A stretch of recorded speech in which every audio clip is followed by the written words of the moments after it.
नमस्कार दोस्तों, मैं पूजा स्वागत करती हूँ आप सभी का हमारे YouTube चैनल GLI टिप्स में। दोस्तों, ये बात तो हर कोई जानता है कि धर्म की रक्षा के लिए भगवान विष्णु ने धरती पर बहुत से अवतार लिए। लेकिन दोस्तों, क्या आप सबको पता है कि भगवान विष्णु को धर्म की रक्षा करते हुए 3 श्राप मिले थे। वो 3 श्राप कौन से थे, आइए जानते हैं इस वीडियो के माध्यम से। हिंदू पौराणिक कथा के अनुसार श्राप और वरदान दोनों में समान समानताएं होती हैं। हर युग में लगभग सारे घटनाएं श्राप व वरदान से ही संबंधित था। देवता लोग तो वरदान को अपनी शक्ति समझते थे, परंतु वो इतने शक्तिशाली नहीं थे कि खुद पे लगे श्राप मिटा सकें। श्राप के कारण ही राजा दशरथ अपने पुत्र के वियोग में दर्द सहते रहे और वह वरदान ही था जिसने उस श्राप को पूरा किया था। पहला श्राप ऋषि भृगु ने दिया था। पौराणिक कथाओं के अनुसार एक बार सारे देवता और राक्षसों के बीच भयानक युद्ध चल रही थी, जिसमें राक्षसों को भयानक हार भी मिली थी। उस युद्ध में कई राक्षस मार दिए गए थे और कई अपना जान बचाने के लिए इधर उधर भाग रहे थे। तब अंत में भागते हुए वो सारे राक्षस ऋषि भृगु की पत्नी से शरण मांगी। तब उनकी पत्नी ने सभी राक्षसों को वहां छिपा लिया। तब यह बात सारे देवताओं को पता चली और जाकर भगवान विष्णु को सारी बात बताई। तो भगवान विष्णु अत्यंत क्रोधित होकर ऋषि भृगु की पत्नी का सर सुदर्शन चक्र द्वारा काट के अलग कर दिया और उनकी मृत्यु हो गई। जब यह बात ऋषि भृगु को पता चली तो वह अत्यंत क्रोधित होकर भगवान विष्णु को यह श्राप दिया कि तुम जब धरती पर अवतार लोगे तो तुम्हें भी पत्नी का वियोग सहना पड़ेगा। यही कारण है कि वो धर्म के कारण भी अपनी पत्नी से दूर हो जाते हैं। दूसरा श्राप नारद मुनि का।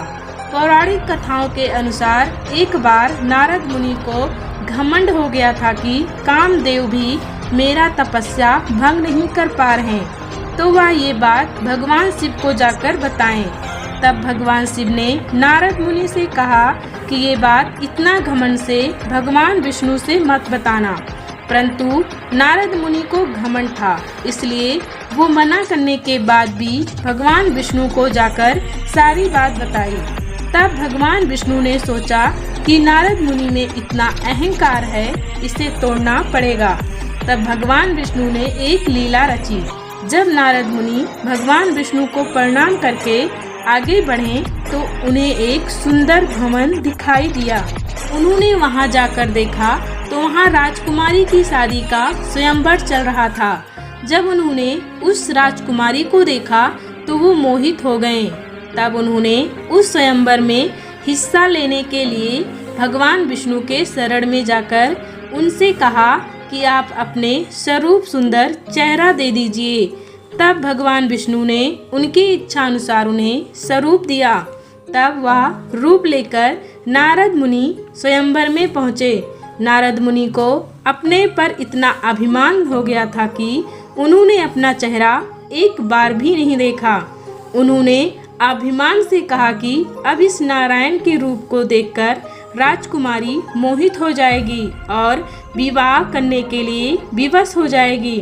परंतु भगवान विष्णु की लीला अनुसार उस राजकुमारी ने भगवान विष्णु के गले में जयमाला डाल दी और नारद मुनि की तरफ देखकर उनकी हंसी उड़ाने लगी।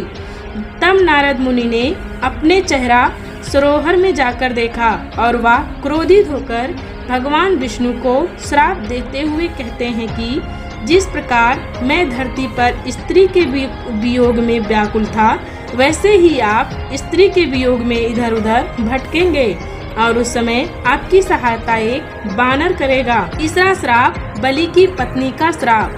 रामायण के उस समय की बात है जब बजरंग बली के कारण भगवान राम और सुग्रीव में मित्रता हो जाती है। अब सुग्रीव का भाई बलि किष्किंधा का राजा था। उसे वरदान मिला था कि उसके आगे जो भी युद्ध करेगा उसका आधा बल उसे प्राप्त हो जाएगा। उसी कारण वह अपने छोटे भाई की संपत्ति और उनकी पत्नी दोनों छीन लेता है। तब सुग्रीव ने यह बात भगवान राम से बताई। तब भगवान राम ने कहा कि तुम युद्ध के लिए उसे ललकारो। तब सुग्रीव बलि से लड़ने लगे। तब भगवान राम ने छिपकर बलि को बाण से मार दिया। जब यह बात उसकी पत्नी को पता चली तो उसने भगवान राम को श्राप दिया कि आप भले ही माता सीता की खोज कर लें, परंतु कुछ साल बाद पुनः वो खो देंगे। जिस प्रकार से हम पति का वियोग सहेंगे, ठीक वैसे ही आपको भी सहना होगा, और जब आप दूसरा जन्म लेंगे तो मेरे पति के हाथों से ही आपका मृत्यु होगा। दोस्तों, आपको ये जानकारी कैसा लगा, नीचे कमेंट बॉक्स में हमें कमेंट करके जरूर बताएं। हमारे चैनल पे नए हैं तो चैनल को सब्सक्राइब करें। धन्यवाद।